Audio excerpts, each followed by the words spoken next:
Hello students, आज के इस वीडियो में हम बात करेंगे एंशियंट हिस्ट्री 6th क्लास के एनसीईआरटी अवर पास्ट के चैप्टर नंबर 1 के बारे में, जिसका नाम है what, where, how and when. क्या, कब, कहाँ और कैसे। इसके बारे में हम पूरी डिटेलिंग में बात करेंगे और साथ ही साथ इसके शॉर्ट नोट्स भी प्रिपेयर करेंगे। फिर चलिए अपने इस वीडियो को स्टार्ट करते हैं। सबसे पहले हमने अगर देखना हो कि भी हिस्ट्री हमें इम्पॉर्टेंट क्यों है पढ़ने के लिए, इतिहास इतना इम्पॉर्टेंट क्यों रहा। इतिहास इसीलिए हमारे लिए इम्पॉर्टेंट है क्योंकि बीते हुए कल, येस्टरडे के बारे में अगर हमने पता लगाना हो कुछ भी, तो फिर बहुत सारे सोर्सेज जो हैं, हम उन सोर्सेज के थ्रू वो चीज़ों के बारे में पता लगा सकते हैं। जैसे हमने न्यूज़पेपर्स भी हमारे घर पे आता है, हम न्यूज़पेपर्स में से पढ़कर बात कर सकते हैं कि भी लास्ट डे, पिछले बीते हुए दिनों में क्या हुआ। रेडियोज़ भी हैं और आज तो सबसे इम्पॉर्टेंट चीज़ मोबाइल फ़ोन्स, और मोबाइल फ़ोन्स के थ्रू तो हम ये चीज़ें जान ही सकते हैं। लास्ट ईयर में भी क्या हुआ उसके बारे में भी हमें पता चल सकता है, लेकिन बहुत साल पहले क्या हुआ, कैसे हुआ, कब हुआ, ये सब चीज़ें हम नहीं जान सकते।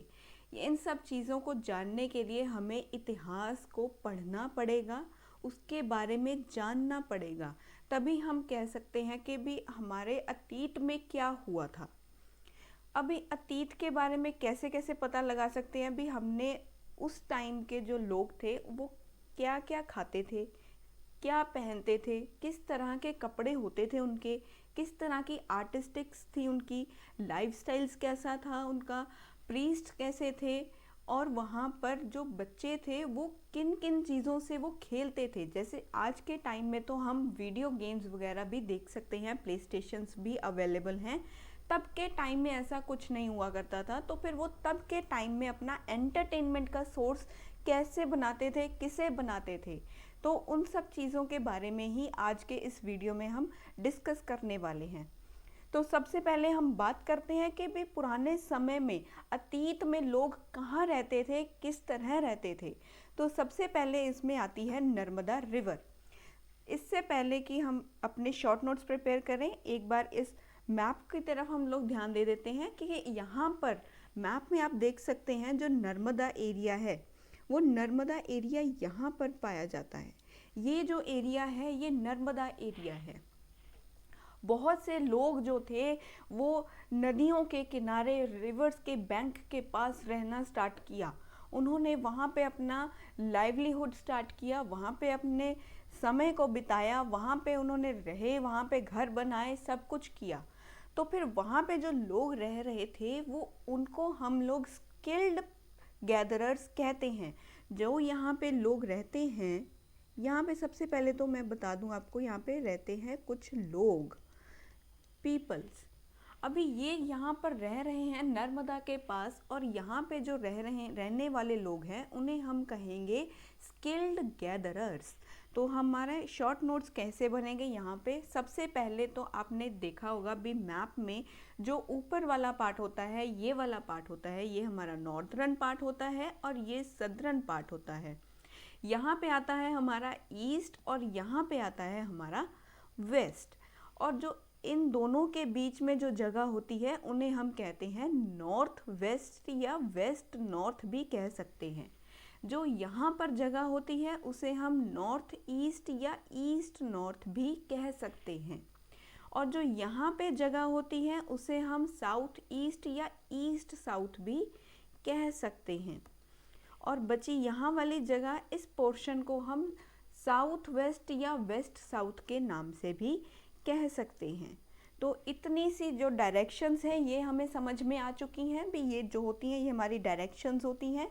4 डायरेक्शंस हैं, और अगर 2 डायरेक्शंस के बीच वाली जगह के बारे में बात हो रही है तो वो नॉर्थ वेस्ट के बारे में, या नॉर्थ ईस्ट, साउथ वेस्ट या साउथ ईस्ट के बारे में बात हो रही होगी। तो चलिए स्टार्ट करते हैं हमारे शॉर्ट नोट्स के बारे में। तो सबसे पहले हमने यहाँ पे बनाना है नर्मदा रिवर। नर्मदा रिवर ए के बारे में बात करेंगे, जो है नर्मदा रिवर। इसके के किनारे कौन रहते थे? सबसे पहले यहाँ रहते थे कुछ लोग, और इन लोगों को बोला जाता था कि ये हैं हमारे स्किल्ड गैदरर्स। तो ये क्या थे? हमारे स्किल्ड गैदरर्स। स्किल्ड गैदरर्स क्या होते हैं अभी हम थोड़े टाइम में डिस्कस करेंगे इनके बारे में भी। ये हैं स्किल्ड गैदरर्स, ये स्किल्ड गैदरर्स थे। तो इन्हें गैदरर्स क्यों कहा जाता है? क्योंकि ये अपना खाना खुद इकट्ठा करके लेकर आते थे। ये थे स्किल्ड गैदरर्स जो खुद अपना खाना लेकर के आ रहे हैं। ये अपना खाना, ये फूड गैदर कर रहे हैं, मतलब अपना खाना ले करके आ रहे हैं।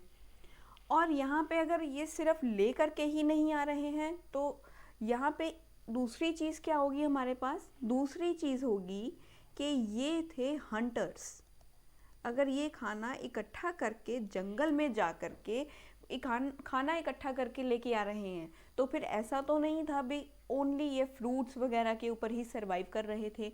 इन्होंने हंटिंग भी सीखी थी, ये हंटिंग भी करते थे। ये हंटर्स की प्रजाति में भी आ रहे हैं, उनकी कैटेगरी में भी हम इन्हें रख सकते हैं। ये थे हंटर्स जो एनिमल्स की हंटिंग करते थे, जो एनिमल्स की हंटिंग करते थे। तो यहाँ पे तो वो लोग रह रहे थे जो गैदरर्स थे, फूड्स लेकर आ रहे थे। यहाँ पे वो लोग रूट्स भी खाएंगे, यहाँ पे फ्रूट्स भी खाएंगे और बहुत सारे फॉरेस्ट प्रोडक्ट्स को यूज़ भी करेंगे ताकि उनके खाने के लिए उन्हें कमी ना महसूस हो। फॉरेस्ट प्रोड्यूस जो होते हैं उनमें फ्रूट्स वगैरह भी आ जाते हैं और उनमें हम हंटर्स वगैरह को भी ऐड करते हैं क्योंकि एनिमल्स को भी ये हंट करके वहाँ से लेकर आते थे। फिर आती है हमारे पास दूसरी बात जो है हमारे पास सुलेमान और क्रेथार हिल्स के बारे में। तो इस मैप के ज़रिए ही आप लोग देखेंगे यहाँ पे बहुत सारे लोग जो थे वो इकट्ठा रह रहे थे। एंशियंट के टाइम से ही पूरे हमारे जो मैप में है वो आप देखेंगे यहाँ पे अलग अलग जगह पर अलग अलग डायरेक्शंस में लोग रह रहे थे। तो यहाँ पर आती हैं हमारे सुलेमान एंड क्रेथार हिल्स। ये वाले रीजन में हमारी बात हो रही है। हम इस रीजन में बात कर रहे हैं तो यहाँ पे ये रीजन कौन सा आ गया? हमारा नॉर्थ वेस्ट का रीजन आ गया, क्योंकि ये नॉर्थ और वेस्ट के बीच की बात हो रही है, उसके बीच में हम बात कर रहे हैं तो ये नॉर्थ वेस्ट का रीजन आ जाता है। और यहाँ पर हम कैसे इसे लिख सकते हैं? यहाँ पर हम इसे लिख सकते हैं भी, ए तो था हमारे पास, ए की बात की हमने नर्मदा रिवर के बारे में। अभी हम बी जो है उसके बारे में बात करेंगे, बी कॉन्सेप्ट के बारे में, जो है हमारा सुलेमान एंड क्रेथार हिल्स के बारे में। यहाँ पे क्या हो रहा था? यहाँ पर भी कुछ चीज़ें हो रही थी, जैसे यहाँ पर जो लोग रह रहे थे, विमेंस एंड मेंस यहाँ पे इकट्ठे रह रहे थे, क्योंकि अगर एक कबीला रह रहा है, ग्रुप ऑफ पीपल रह रहे हैं, तो फिर ऐसा तो नहीं होगा कि वहाँ पे सिर्फ मेंस ही रहेंगे या वहाँ पे सिर्फ फीमेल्स ही रहेंगी। दोनों मिक्स रहेंगे, मेंस भी होंगे और फीमेल्स भी होंगी, दोनों रह रहे थे। और यहाँ पे इन्होंने मिल के क्रॉप्स को ग्रो करना शुरू किया। यहाँ पर उन्होंने क्या करना स्टार्ट किया? क्रॉप्स को ग्रो करना स्टार्ट कर दिया। और जो क्रॉप्स यहाँ पे ग्रो हो रही थी वो कौन कौन सी टाइप की थी उनके बारे में जानना हमें बहुत ज़रूरी है। वो थे हमारे पास wheat and barley. Wheat and barley जो था वो यहाँ पे ग्रो हो रहा था, वीट एंड बार्ले जो था वो यहाँ पर ग्रो कर रहा था। और उसके बाद यहाँ पर जो ये सारा सिस्टम स्टार्ट हुआ, ये कब से स्टार्ट हुआ था? यहाँ पे हमारे पास जो ईयर है वो दिया गया है 8000 ईयर्स एगो। ये जो बात हो रही है ये 8000 साल पहले की बात है, जब हमने पहली बार क्रॉप्स को ग्रो करना शुरू किया। कौन कौन सी क्रॉप्स ग्रो की हमने? सबसे पहले हमने यहाँ पे ग्रो की वीट एंड बार्ले। यहाँ पे एक और चीज़ इम्पॉर्टेंट आती है, जहाँ पे इन्होंने क्रॉप्स को ग्रो करना शुरू किया वहाँ पर ही इन्होंने एनिमल्स को रियर करना शुरू किया, रियरिंग ऑफ द एनिमल्स। यहाँ पे एनिमल्स को डोमेस्टिकेट यानी कि उन्हें पालना शुरू कर दिया। यहाँ पे हमने एनिमल्स की रेयरिंग जो थी वो स्टार्ट की। और ये जो एरिया पूरा था, यहाँ पे एक विलेज, एक गांव की तरह लोग रह रहे थे। ये एक गांव की तरह था। अभी आपने गांव में देखा होगा बहुत सारे लोग जो है आज भी जानवरों की रेयरिंग कर रहे हैं। उनके पास आज भी जो है काउस, बफेलोज, ये डोमेस्टिक वो एनिमल्स जो हैं वो रखते हैं, खुद अपने इकोनॉमिक पर्पस के लिए और खुद अपने पर्सनल पर्पसेस के लिए वो लोग ये सब चीज़ें रख रहे हैं। तो वहाँ पे भी उन्होंने क्या किया, एनिमल्स को रेयर करना स्टार्ट किया। अभी सबसे पहले हमें यहाँ पे ये देखना है कि इन्होंने कौन कौन से जानवरों को रेयर किया। तो इन्होंने कौन से जानवरों को पालना शुरू किया। सबसे पहले तो इन्होंने स्टार्ट किया शीप को पालना। यहाँ पे इन्होंने शीप को पाला, यहाँ पे इन्होंने गॉट को भी पाला, बकरी, भेड़ बकरियों को पाला इन्होंने। फिर यहाँ पे ये लेकर के आए कैटल्स को, फिर इन्होंने कैटल्स को यहाँ पे लेकर आए, फिर इन्होंने कैटल्स की रेयरिंग स्टार्ट की। और ये जो लोग थे, ये सभी लोग कहाँ रह रहे थे, एक विलेज में रह रहे थे। तो ये सब रह कहाँ रहे थे, अभी हमें ये भी पता चल गया। अभी ये रह कहाँ रहे हैं, ये विलेज में रह रहे हैं। ये कहाँ रह रहे हैं, विलेज में रह रहे थे। तो ये सब पॉइंट्स जो हैं ये हमें ये बता रहे हैं भी इन्होंने कहाँ रहना स्टार्ट किया, क्या क्या इन्होंने खाया। और अभी हम बात करेंगे अपने नेक्स्ट पॉइंट के बारे में, जो है हमारे गैरो हिल्स। जो है हमारे गैरो हिल्स, आप देख सकते हैं गैरो हिल्स यहाँ पर हमें दिखाई दे रहे हैं। ये हैं हमारे गैरो हिल्स। ये नॉर्थ ईस्ट रीजन में पाए जाने वाले हैं। और अभी इसके साथ साथ हम बात करेंगे विंध्यास के बारे में। विंध्यास आप देख सकते हैं नर्मदा के साथ में ही है, यहाँ पे है विंध्यास। ये हमारे सेंट्रल रीजन में थे, ये हमारे सेंट्रल रीजन में थे। तो यहाँ पर ये जो था गैरो हिल्स जो थे हमारे नॉर्थ ईस्ट रीजन में थे। यहाँ पर मैं मेंशन कर दे रही हूँ, यहाँ पे ये थे हमारे नॉर्थ ईस्ट रीजन में। और विंध्यास से हमारे सेंट्रल रीजन में, ये थे हमारे सेंट्रल रीजन में। तो अभी यहाँ पर क्या होने लगा, यहाँ पे एग्रीकल्चर जो थी वो डेवलप होने लगी। यहाँ पर जो एग्रीकल्चर थी वो डेवलप हुई। और यहाँ पे कौन कौन सी जगहों पर हमने एग्रीकल्चर की डेवलपमेंट देखी, हमने देखी विंध्यास के एरियाज़ में। विंध्यास के एरियाज़ में जो थे एग्रीकल्चर डेवलप कर रहा था विंध्यास के एरियाज़ में। यहाँ पे एग्रीकल्चर डेवलप किया। जब एग्रीकल्चर डेवलप किया तो फिर हमने यहाँ पे सबसे पहली जो क्रॉप थी वो कौन सी ग्रो की, यहाँ पर हमने ग्रो की थी राइस। जो राइस सबसे पहले कल्टीवेट किए गए थे, सबसे पहले ग्रो किए गए थे, वो विंध्यास के एरियाज़ में किए गए थे। और विंध्यास हमारे सेंट्रल रीजन में होते थे। तो अभी इसके बाद हम बात करेंगे इंडस रिवर के बारे में। इंडस रिवर के बारे में, इंडस रिवर जो थी हमारी वो कहाँ पर थी, हमारी इंडस जो थी वो यहाँ पर थी। इंडस और इसके जो ट्रिब्यूटरीज थी यहाँ पर भी लोग रह रहे थे। यहाँ पर भी ये जो ट्रिब्यूटरीज होती हैं ये स्मॉल रिवर्स होती हैं। तो यहाँ पर जो थे, कितने साल पहले की बात हो रही है, यहाँ पर बात हो रही है 4700 ईयर्स एगो। 4700 ईयर्स एगो, यहाँ से पीछे जाएंगे 47,100 साल पीछे जाएंगे, तब हमें पता चलेगा भी जो रिवर इंडस है और इसकी ट्रिब्यूटरीज के ऊपर भी लोगों ने सिटीज़ बनानी शुरू कर दी। अभी गांव से डेवलपमेंट कहाँ तक आ चुकी थी, सिटीज़ तक आ चुकी थी। अब गांव से सिटीज़ तक जो थे लोग रहने शुरू हो गए थे। यानी कि यहाँ पे शहरीकरण जो था कहाँ देखा गया था, हमारे इंडस और उसकी ट्रिब्यूटरीज के ऊपर देखा गया था। कितने सन में देखा गया था ये, 4700 ईयर्स एगो, यानी 4700 साल पहले देखा गया था। वहाँ पर जो शहरीकरण था वो वहाँ पर आ चुका था। अभी यहाँ पर इन्होंने रिवर्स के बैंक्स के ऊपर, रिवर के किनारों पर इन्होंने शहरीकरण का विकास जो था वो देखने को मिला। फिर यहाँ पर जो था हम, इसके बाद क्या आती हैं हमारे पास, इसके बाद जो आती हैं हमारे पास वो है गंगा और उसकी ट्रिब्यूटरीज। गंगा और उसकी ट्रिब्यूटरीज ये हमारे पास आई थी 2500 साल पहले। अभी हम 2500 साल तक पहुंच चुके हैं, 2500 साल तक अभी हम पहुंच चुके हैं। अभी हम बात कर रहे हैं गंगा और उसकी ट्रिब्यूटरीज के बारे में, जहां पर हमने देखा कि बहुत बड़ा राज्य जो था वो इस्टेब्लिश हो रहा था। बहुत बड़ा राज्य जो था वो कहाँ पर आने लगा था? गंगा और उसकी ट्रिब्यूटरीज के पास। गंगा यहाँ पर थी, गंगा यहाँ पर थी। अभी यहाँ पर मैं इसे इरेज कर देती हूँ तो फिर आपको ज़्यादा क्लियर दिखने लगेगा। तो फिर हम यहाँ पर देख सकते हैं जो गंगा थी वो यहाँ पर थी। आप देख सकते हैं गंगा जो थी वो यहाँ पर थी और उसकी ट्रिब्यूटरी जो थी वो भी यहीं पर थी, जिसे हम कहते हैं सोन। ये थी गंगा की ट्रिब्यूटरी, ये थी गंगा और उसकी ट्रिब्यूटरीज, ये थी गंगा और ये थी सोन रिवर। यहाँ पर भी हमने देखा भी शहर का जो शहरीकरण था वो यहाँ पर भी स्टार्ट हो गया।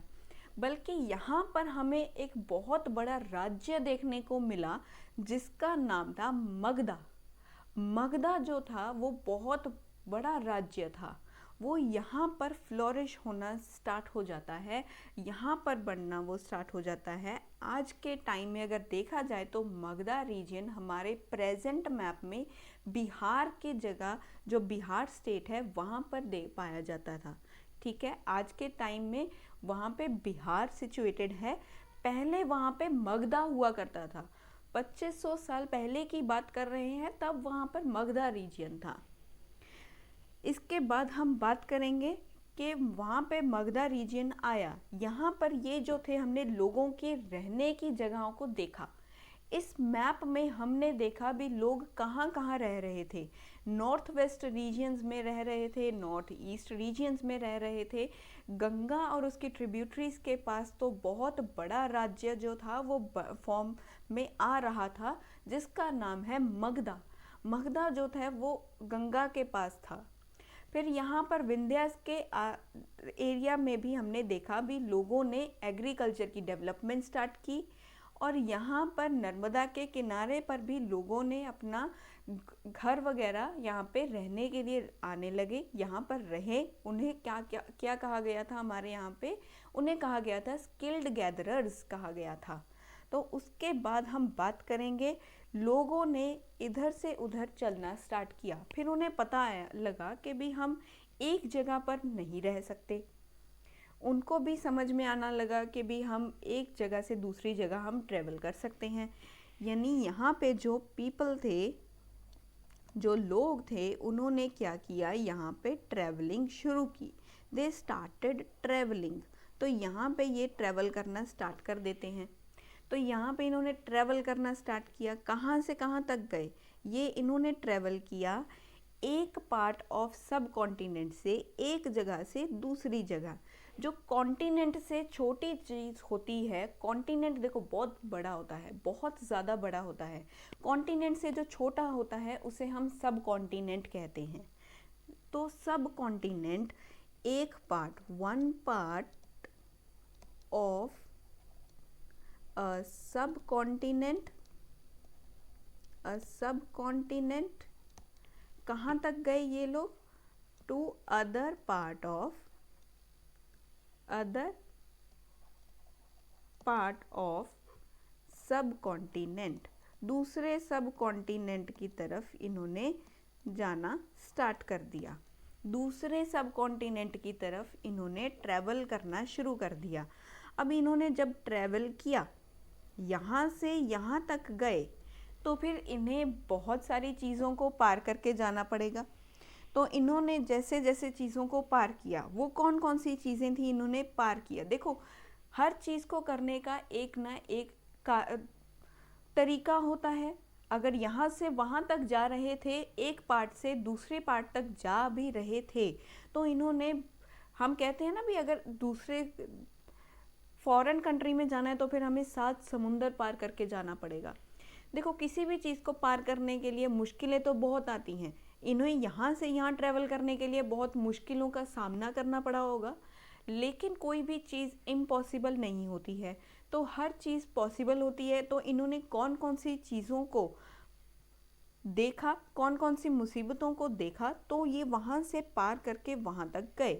तो इन्होंने देखा कि यहाँ पे इन्होंने हिल्स को क्या किया, हिल्स को क्रॉस किया, इन्होंने रिवर्स को क्रॉस करना स्टार्ट किया, रिवर्स को क्रॉस किया, इन्होंने डेजर्ट्स भी देखे, डेजर्ट्स को क्रॉस किया, इन्होंने समुद्र को क्रॉस किया, सीज को क्रॉस किया। ठीक है, ये जो थी इनकी जर्नी में आने वाले ऑब्स्टेकल्स थे। इन्होंने जर्नी इजी नहीं थी लेकिन मुश्किल भी नहीं थी। इन्होंने हार नहीं मानी और चलते गए। इसी तरह से अपनी ज़िंदगी में भी चलते रहिए। तो इन्होंने क्या किया यहाँ पे, ये जो थी, ये इनकी जर्नी जो थी वो आसान नहीं थी। The journey was not so easy, the journey was not so easy, but फिर भी इन्होंने गए। ये फिर भी एक जगह से दूसरी जगह गए, लेकिन एक जगह से दूसरी जगह क्यों गए, अगर ये चले भी गए तो क्यों गए, इसके बहुत सारे कारण थे। अगर इन्होंने गए तो फिर हर वहाँ से भी व्यक्ति यहाँ पर आया होगा, यहाँ से अगर ये लोग यहाँ पर शिफ्ट हुए हैं तो फिर यहाँ से भी व्यक्ति उठकर यहाँ आए होंगे। इससे क्या हुआ, इससे हमारा आउटकम क्या आ रहा है, हमें आउटकम क्या मिल रहा है। यहाँ से हमें आउटकम ये मिल रहा है कि हमारे जो कल्चर हैं, जो हमारा कल्चर है उसकी इंटरमिंगलिंग यानी कि मिक्सिंग जो थी, उनका मेल मिलाप होना स्टार्ट हो गया। यहाँ से हमारे कल्चर में डाइवर्सिटी आनी शुरू हुई। हमने अलग अलग चीज़ों को सीखा कि एक जगह में अगर म्यूज़िक कैसे बजाया जा रहा है या म्यूज़िक की कंडीशंस क्या है, तो फिर दूसरी जगह पर भी म्यूज़िक की क्या कंडीशंस होंगी। अगर वहाँ पर वो लोग किस तरह के कपड़े पहन रहे हैं, किस तरह की चीज़ों को फॉलो कर रहे हैं, तो दूसरी जगह पर भी वो लोग किसी न किसी अलग तरीके से किसी न किसी चीज़ को मानते होंगे, किसी चीज़ को वो लोग करते होंगे। तो इन सब चीज़ों की इंटरमिंगलिंग यानी कि इनकी मिक्सिंग जो थी वो स्टार्ट हो गई, और इससे क्या हुआ, हमारे कल्चर में वैरायटी आनी स्टार्ट हो गई। हमारा कल्चर जो था वो बहुत ज़्यादा एनरिच होने लगा, मिक्स होने लगा, वैरायटी हमें मिलने लगी यहाँ पे। तो इसके बाद हम क्या देखेंगे, इसके बाद हम देखेंगे इन्होंने क्या क्या चीज़ें जो थी वो इन्होंने यहाँ पर अगर मिक्सिंग हुई, इंटरमिंगलिंग इनकी हुई, तो फिर इसके बाद इन्होंने क्या स्टार्ट किया। इसके बाद हमने देखा भी इन्होंने कौन कौन सी चीज़ों की इंटरमिंगलिंग की। इन्होंने देखा कि भी नए नए जो वेज थे स्टोन कार्विंग के वो हमें पता लगे। हमारे पास कोई और टूल्स वगैरह होंगे जिससे हम क्या कर रहे थे, अपने स्टोन्स के ऊपर कार्विंग कर रहे थे या कोई भी आर्टिस्टिक डिज़ाइन जो है वो हम लोग कर रहे थे। तो इसके बाद क्या होगा, हमने अलग अलग चीज़ों को करना सीखा। इसके बाद जो था हमने अलग अलग चीज़ों को करना सीखा। वो कैसे करना सीखा, जब पीपल की मूवमेंट हुई, लोगों ने मूवमेंट शो की, लोगों की मूवमेंट हुई, तो क्या हुआ, हमारे जो कल्चर था, कल्चर क्या हुआ, मिक्स होना स्टार्ट हो गया। कल्चर की हुई मिक्सिंग। मिक्सिंग होने से हमने क्या देखा, हमने देखा नए नए तरीके, न्यू वेज ऑफ कार्विंग। हमने देखे new ways of carvings on stone कह सकते हैं, या हम कोई भी स्किल के बारे में भी कह सकते हैं। हमने स्किल्स को भी हमने डेवलप होते हुए देखा, नए नए हमने चीज़ों को बनाना सीखा, नए नए तरीक़ों से बनाना हमने सीखा। फिर क्या हुआ, दूसरे हमारे पास हुआ यहाँ पे, हमने म्यूज़िक की कंपोजिशंस भी सीखी। म्यूज़िक की कंपोजिशन मैंने जैसे बताया लास्ट वाली स्लाइड में कि भी अगर एक जगह म्यूज़िक किस तरह से बज रहा है या किस तरह से म्यूज़िक की कंपोजिशन हो रही है, तो दूसरी जगह पर भी म्यूज़िक की कंपोजिशन हो रही होगी, वो भी अलग स्टाइल में हो रही होगी। तो वो अलग स्टाइल का म्यूज़िक कंपोजिशन दूसरी साइड पे था, और पहली साइड पे हमने जो सीखा वो कैसा था। फिर हमने क्या किया, उन चीज़ों को मिक्स करना स्टार्ट कर दिया, जैसे आज की म्यूज़िक इंडस्ट्री में हो रहा है, मिक्सिंग हो रही है, रैप वगैरह हम लोग बीच में डाल रहे हैं, तो म्यूज़िक की क्या हो रही है, वैरायटी हमारे पास आ रही है। इसी तरीके से हमने यहाँ पर म्यूज़िक की कंपोजिशन को देखा। फिर आता है हमारे पास फूड वैरायटी। हमने फूड की वैरायटी भी देखनी स्टार्ट की। पहले अगर लोग यहाँ पे जो रह रहे थे वो क्या कर रहे थे, सिर्फ फ्रूट्स खा रहे थे। फिर उनको पता लगा भी हम हंटिंग भी कर सकते हैं, हम लोग इसको, जो जानवर हैं इसको भी खा सकते हैं। फिर उन्होंने उसको खाना स्टार्ट किया। फिर उन्हें पता लगा भी अगर इसको पका करके खाया जाए तो फिर ज़्यादा टेस्टी लगता है ये, ठीक है। यानी हमने चीज़ों की वैरायटी स्टार्ट की। जैसे अगर आज आप हम देखते हैं भी एक जगह पर बिरयानी बन रही है, तो फिर हम बिरयानी में अलग अलग चीज़ों को स्टाइल करना स्टार्ट कर देते हैं। जैसे फ्राइड राइस भी आए हैं हमारे पास, हमने चाउमीन खाना स्टार्ट किया। ये क्या है, ये हमारी वैरायटीज़ हैं। हमने अपनी फूड की वैरायटीज़ को बदल लिया है। ये फूड वैरायटी आई हमारे पास। पहले जहाँ हम सिर्फ बेसिकली पल्सेस वगैरह कंज्यूम कर रहे थे, तो फिर हमें पता लगा भी हम इन पल्सेस के साथ साथ हम वेजिटेबल्स के साथ साथ चाउमीन वगैरह या कोई भी इस तरह की फास्ट फूड या जंक फूड आइटम भी खा सकते हैं। तो फिर हमने वो चीज़ों को भी अडेप्ट किया। तो यहाँ पर भी क्या हुआ, अडेप्टेशन आई। हमने कुकिंग में अडेप्टेशंस यहाँ पर देखी, कुकिंग में भी हमने वैरायटीज़ यहाँ पे देखी। तो ये था वो सब चीज़ें जो पीपल के, हमने लोगों के मूवमेंट के कारण हमने चीज़ों को सीखा। तो इसके बाद आता है हमारे पास इन्होंने मूवमेंट क्यों की। देखो ये लोग मूव कर रहे थे, अब हम बात करेंगे इन्होंने मूवमेंट स्टार्ट क्यों की। इनके कारण क्या रहे होंगे कि इन्होंने अपनी जो मूवमेंट है उसको स्टार्ट कर दिया। वो हम सब चीज़ों को देखेंगे, वो इन्होंने क्यों स्टार्ट किया उसके बारे में भी हम इस टॉपिक के बारे में डिस्कस करेंगे। तो सबसे पहले जो है हम बात करेंगे वाई डिड दे मूव। इन्होंने मूवमेंट स्टार्ट क्यों की, आखिर इन्हें ज़रूरत क्या थी मूवमेंट की। तो मेन एंड वुमेन ने मूवमेंट को स्टार्ट किया। मेंस भी मूव कर रहे थे, वुमेन्स भी मूव कर रही थी, क्योंकि अगर एक कबीला मूव कर रहा है तो फिर सारे के सारे लोग उसमें जो रहते हैं वो सभी मूव कर रहे हैं। ये मूव क्यों कर रहे थे, in search of better livelihood, in search of better livelihood, अच्छा इन्हें रहन सहन मिल सके, उसके लिए ये लोगों ने मूवमेंट स्टार्ट कर दी अपनी। इन्होंने मूवमेंट क्यों स्टार्ट की, क्योंकि ये अच्छा रहना चाहते थे, अच्छी फैसिलिटीज़ चाहते थे। आज के समय में भी आप लोग देखते होंगे कि भी जो बहुत सारे लोग जो हैं वो मूवमेंट को स्टार्ट कर देते हैं। जो गांव में रहने वाले लोग हैं वो अपने किसी ना किसी अच्छे बेटरमेंट, बेटर लाइफ के लिए, लाइफस्टाइल अच्छा मिले उन्हें, उनके आगे जो उनकी जनरेशन है उनको भी लाइफस्टाइल अच्छा मिले, तो वो क्या करते हैं, वो सिटीज़ में शिफ्ट होना स्टार्ट कर देते हैं। जब वो सिटीज़ में स्टार्ट हो जाते हैं, शिफ्ट होना स्टार्ट हो जाते हैं, तो फिर वहाँ पर भी जो है उन्हें अपना कल्चर वो वहाँ पर लेकर जाते हैं और वहाँ पर भी कल्चर की मिक्सिंग होनी स्टार्ट हो जाती है। तो ये एक कारण हो सकता है। दूसरा कारण भी हो सकता है, दूसरा कारण हो सकता है कि वो नेचुरल क्लैमिटी, देखो कुदरती आपदा जो है वो आती रहती थी, ठीक है। वो लोग कहाँ रह रहे थे, वो लोग रिवर्स के साइड्स के ऊपर रह रहे थे। हो सकता है फ्लड्स आ गए हों, हो सकता है ड्रॉट आ गया हो सकता है कुछ भी हो सकता है, वहाँ पे अर्थक्वेक आया हो। तो इसीलिए उन्होंने नेचुरल क्लैमिटी से बचने के लिए, कुदरती आपदा से बचने के लिए उन्होंने वहाँ से शिफ्ट करना ही बेहतर समझा। उनको लगा भी सबसे बेटर यही तरीका होगा कि अगर हम यहाँ से चले जाएं तो फिर ये हम इन सब कुदरती आपदाओं से बच सकते हैं। और दूसरा क्या है, पहले तो इन्होंने शिफ्ट किया, और दूसरा क्या हो सकता है, दूसरा था भी जो मेंस थे उन्होंने भी आर्मीज़ ज्वाइन कर ली, ठीक है। राजा थे, राजाओं के पास क्या थी, आर्मीज़ थी, क्योंकि मगधा रीजन तो फ्लोरिश कर रहा था ना उस टाइम पे।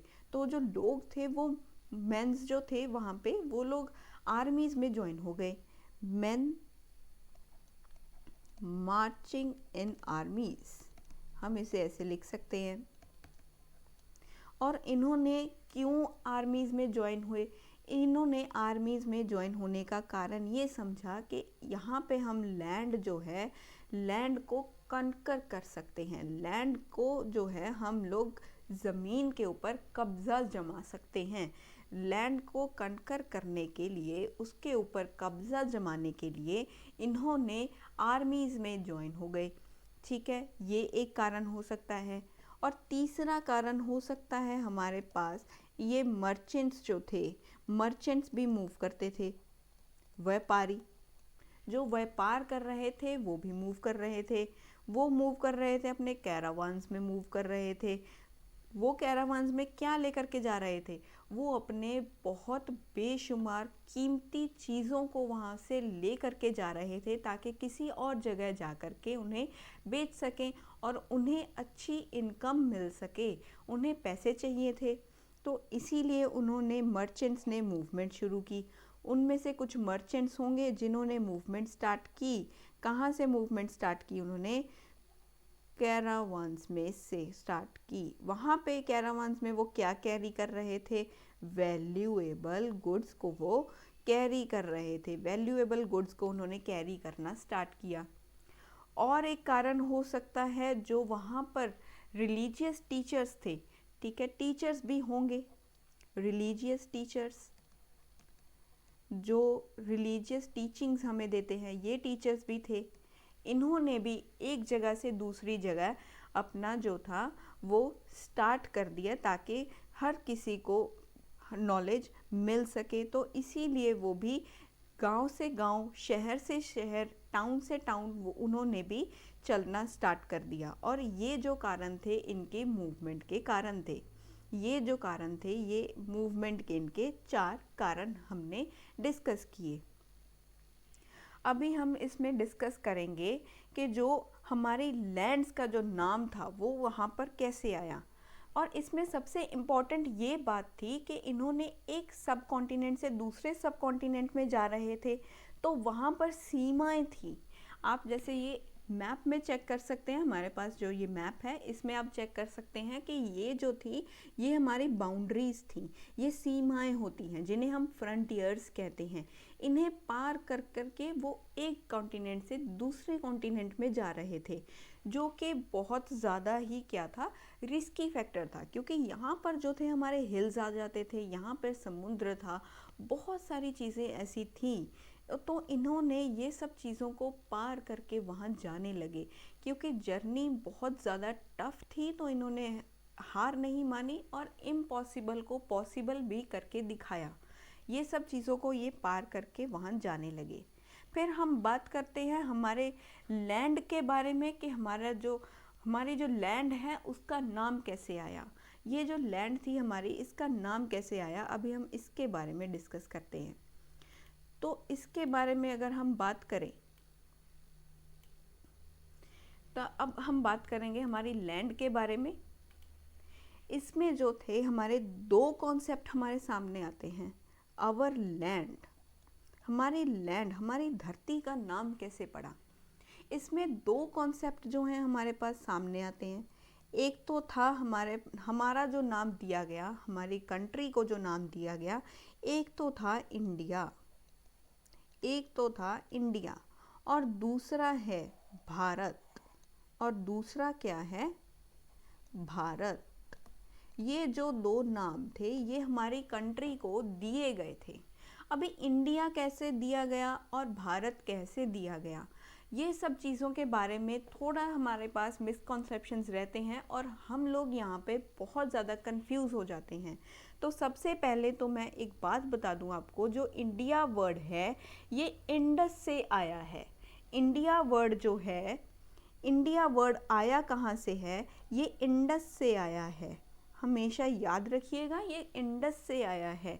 और इंडस को संस्कृत में क्या कहा जाता था?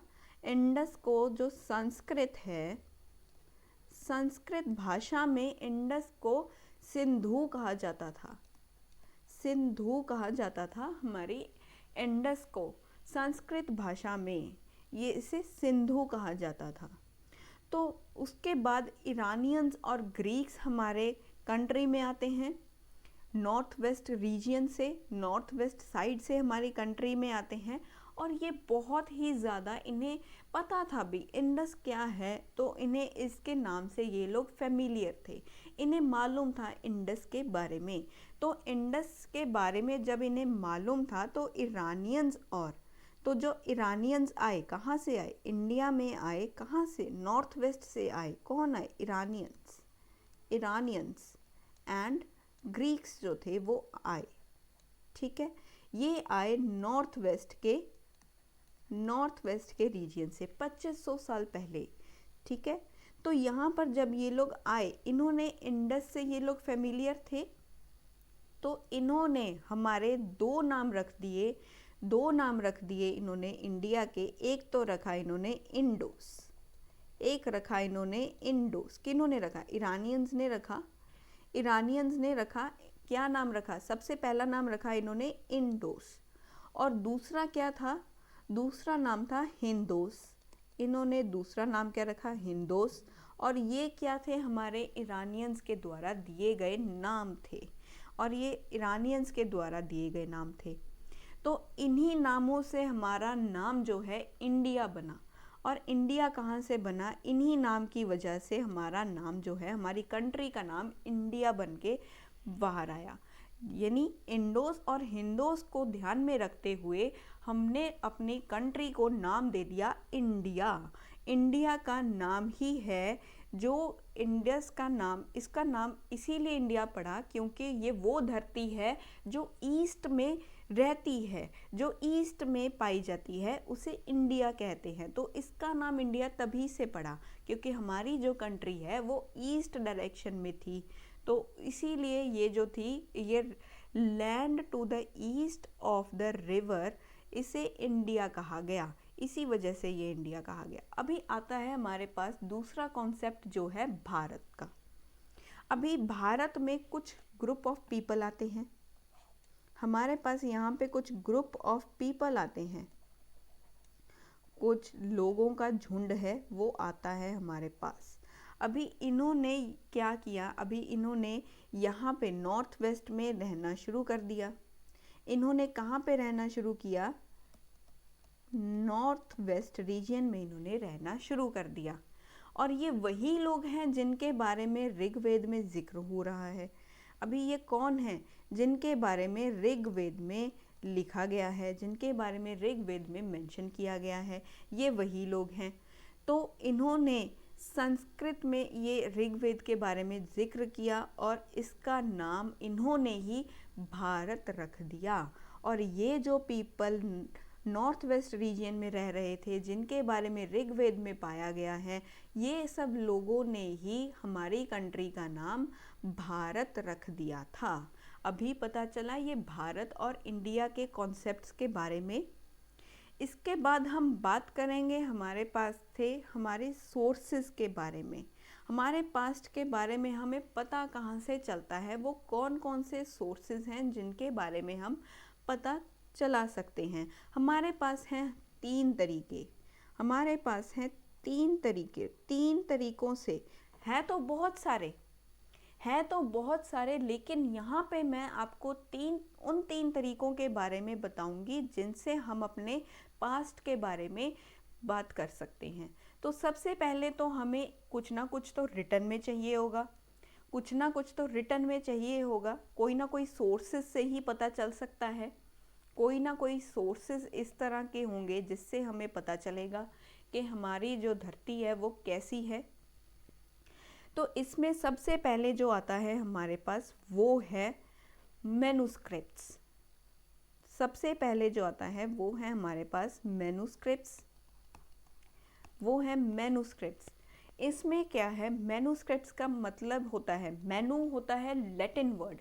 मैनु एक लैटिन वर्ड है, इसे कहते हैं हैंड्स यानी कि हमारे हाथों से लिखी गई एक स्क्रिप्ट तो आपको पता ही होगा क्योंकि हम सभी जानते ही हैं जो चीज़ें लिखी हुई होती हैं वो स्क्रिप्ट होती है। हमारे हाथ के द्वारा लिखी गई कोई चीज़ मैन्युस्क्रिप्ट कहलाती है। ये हमने अपने हाथों से लिखी है। Written from hands, it is written from hands. जैसे कि आप इस इमेज में देख सकते हैं कि ये एक क्या है? ये एक मैन्युस्क्रिप्ट है। ये मैन्युस्क्रिप्ट है जो हाथ से लिखा गया है। अभी ये हाथ से लिखा गया है, ये कहाँ पर लिखा गया होगा? ये एक पाम लीफ, जो पाम लीफ होता है उसके ऊपर ये मैन्युस्क्रिप्ट लिखे जाते हैं। या एक हिमालयस में ना एक बहुत ही इम्पोर्टेंट जो पेड़ है वो पाया जाता है, जिसका नाम है ब्रिच। ये ब्रिच नाम का एक पेड़ है जो हिमालय के रीजन में पाया जाता है। वहाँ पर जो इसकी छाल होती है, इसकी बार्क होती है, उसके ऊपर भी इस मैन्युस्क्रिप्ट्स को लिखा जाता है। यानी कि एक बार्क होती है, एक तो होता है पाम और एक होती है बार्क ऑफ ट्री। कौन सी ट्री की? ब्रिच ट्री की जो बार्क होती है उसके ऊपर इसे लिखा जाता है। ये ब्रिच जो ट्री है ये हिमालय रीजन में पाया जाता है। ठीक है, अभी इसके बाद हम बात करेंगे इसमें कौन कौन सी चीज़ें जो हैं वो लिखी जाती हैं। अभी मैन्युस्क्रिप्ट्स में हमें क्या देखने को मिलेगा? इसमें हमें देखने को मिलेगा यहाँ पे जो है, हो सकता है मैन्युस्क्रिप्ट्स में हमें रिलीजियस बिलीफ देखने को मिले, रिलीजियस बिलीव्स देखने को मिले कि क्या क्या चीज़ें हैं जो पंडित वहाँ पर, जो वहाँ के जो ब्राह्मण थे या वहाँ के जो प्रीस्ट थे उस टाइम में, वो क्या क्या चीज़ें रिलीजियस बिलीफ वो क्या क्या लिखते थे। और दूसरा आता है हमारे पास जो राजा थे वहाँ के, उस समय के जो राजा थे उनकी लाइफ स्टाइल्स कैसी थी। लाइफ ऑफ किंग्स के लाइफ जो थी, राजाओं की लाइफ कैसी थी, रानियां कैसे रहती थी, उनके बारे में भी मैन्युस्क्रिप्ट्स में लिखा होता है। या हम बात कर सकते हैं इसमें एपिक्स, पोएम्स एंड प्लेस के बारे में, कि यहाँ पर जो नाटक थे वो कैसे थे, वो पोएम्स कैसे लिखी जाती थी, ये सब कुछ कैसे लिखा जाता था। और जो मैन्युस्क्रिप्ट्स हैं वो मोस्टली कौन सी लैंग्वेज में लिखी जाती हैं? एक तो लिखी जाती है ये प्राकृत लैंग्वेज में, संस्कृत के साथ साथ ये प्राकृत लैंग्वेज में भी लिखी जाती है। संस्कृत और प्राकृत जो है, दो लैंग्वेजेस में ये लिखी जाती है। और साथ ही साथ इसमें तमिल के लैंग्वेज में भी लिखा जाता है, यानी तमिल लैंग्वेज भी इसमें ऐड ऑन हो जाती है। कौन कौन सी 3 भाषाओं के बारे में यहाँ पे जिक्र आया है? मैन्युस्क्रिप्ट कौन कौन सी 3 भाषाओं में लिखा जाता है? सबसे पहले तो ये संस्कृत, फिर साथ ही साथ ये प्राकृत लैंग्वेज में, और तीसरा हमारे पास तमिल भाषा में भी ये मैन्युस्क्रिप्ट्स लिखे जाते हैं। फिर उसके बाद आते हैं हमारे पास इंस्क्रिप्शंस। फिर हमने इंस्क्रिप्शंस के बारे में पढ़ेंगे। अब इंस्क्रिप्शंस क्या होती हैं? ये जो हैं ये हार्ड सरफेस के ऊपर, वो पत्तों के ऊपर या किसी पेड़ की छाल के ऊपर लिखे जाने वाले थे, और ये जो हैं ये एक हार्ड सरफेस के ऊपर लिखे जाने वाले हैं। ये कहाँ पे लिखे जाएंगे? Written on hard surface. ये हार्ड सरफेस के ऊपर लिखे जाएंगे। हार्ड सरफेस कैसे हो सकते हैं? या तो स्टोन्स के ऊपर, या मेटल के ऊपर, यहाँ पे। और क्या क्या इसमें लिखा जाएगा? अभी इंस्क्रिप्शन में क्या लिखा जाएगा? यहाँ पर लिखा जाएगा किंग्स के जो ऑर्डर्स होते थे, जो वो ऑर्डर्स देते थे प्रजा को कि भी ये जो रूल्स एंड रेगुलेशंस हैं ये आपको फॉलो करने पड़ेंगे। वो जो ऑर्डर्स थे, ऑर्डर्स ऑफ किंग जो थे, वो इन इंस्क्रिप्शन के ऊपर लिखे जाते थे। या जो भी किंग ने लड़ाइयाँ लड़ी हैं उसमें जो उसकी विक्ट्री हुई है उसके बारे में भी इंस्क्रिप्शन के ऊपर लिखा जाता था। इंस्क्रिप्शन में उसके बारे में लिखा जाता था, विक्ट्री ऑफ बैटल, जो भी उन्होंने जंग के मैदान में उन्होंने विक्ट्री या उन्होंने जीत हासिल की थी राजाओं ने, उसके बारे में भी इंस्क्रिप्शंस के ऊपर लिखा जाता था। और तीसरा आ जाता है हमारे पास आर्कियोलॉजी।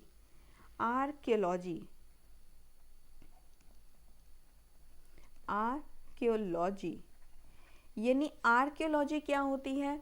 वो स्टडी होती है जो हमारे पुराने चीज़ों के बारे में स्टडी करने को हम आर्कियोलॉजी बोलते हैं। और जो इसकी स्टडी करता है, हमारे पुरातन चीज़ों की स्टडी जो करता है, उसे आर्कियोलॉजिस्ट कहते हैं।